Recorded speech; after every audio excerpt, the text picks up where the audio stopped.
Golden Age of Islam began in the 8th century. This era was marked by prosperity, knowledge, and a focus on the Middle East. The city of Baghdad became the center of this golden age, known worldwide for its learning and progress. Baghdad grew to a population of 1 million and housed countless libraries filled with manuscripts and books. Scholars from around the world came to study there. One of the main attractions was the Bait al-Hikmah, or the House of Wisdom, the largest library in the city. It greatly influenced advances in art, literature, astronomy, medicine, and more. The Abbasid Caliphate, rulers of Baghdad, supported scholars and scientists, helping the city become a hub of innovation and learning. The future seemed bright and full of progress.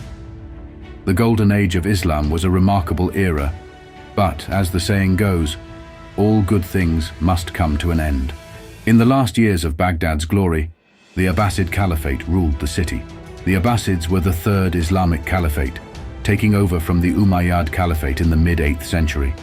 Named after Abbas, an uncle of the Prophet Muhammad, their empire spread from Arabia to the Levant, Syria, North Africa, and Iraq.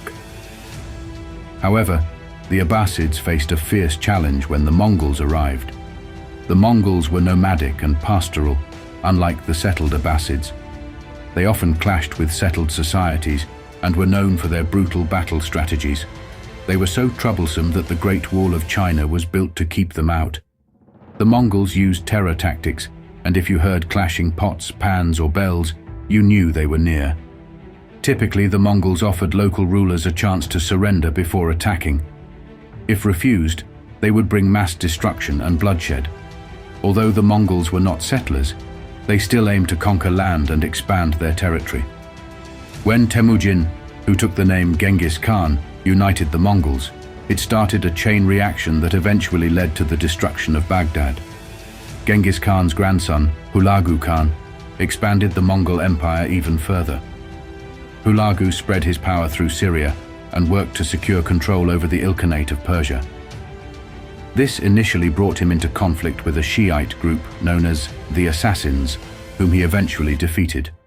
His next target was the Abbasid Caliphate in Baghdad. Over the years, the Abbasids had weakened politically and militarily. They had even paid tribute to the Mongols, but the current Caliph, Al-Musta'sim, did not see the real threat approaching.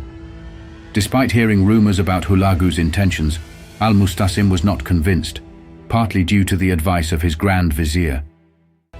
The Grand Vizier, however, is believed to have had his own agenda.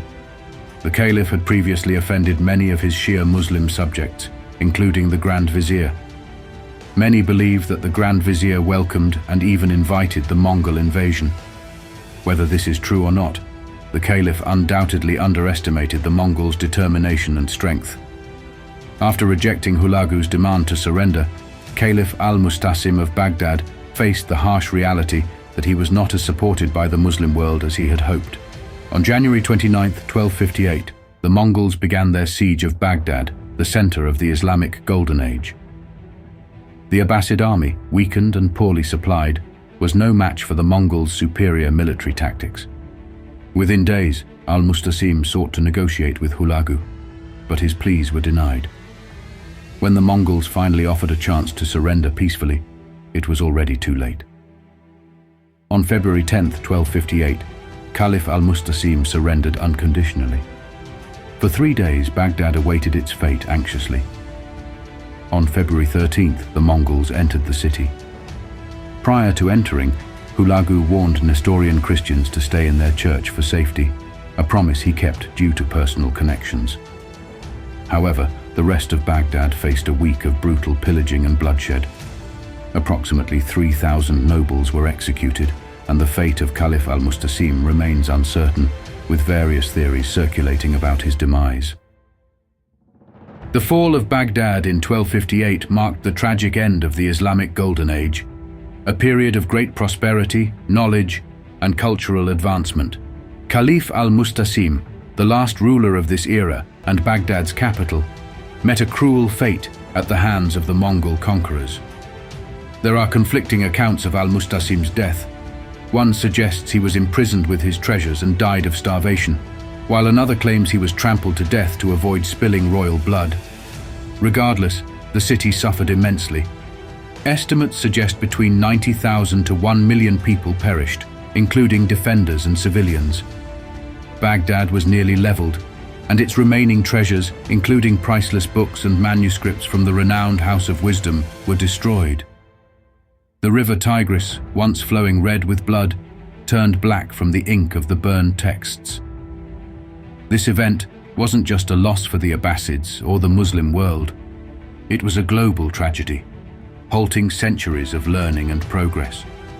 The fall of Baghdad symbolized the end of a vibrant center of culture and knowledge, a place where scholars from around the world had once gathered to study and exchange ideas. Today, it stands as a solemn reminder of a lost chapter in human history,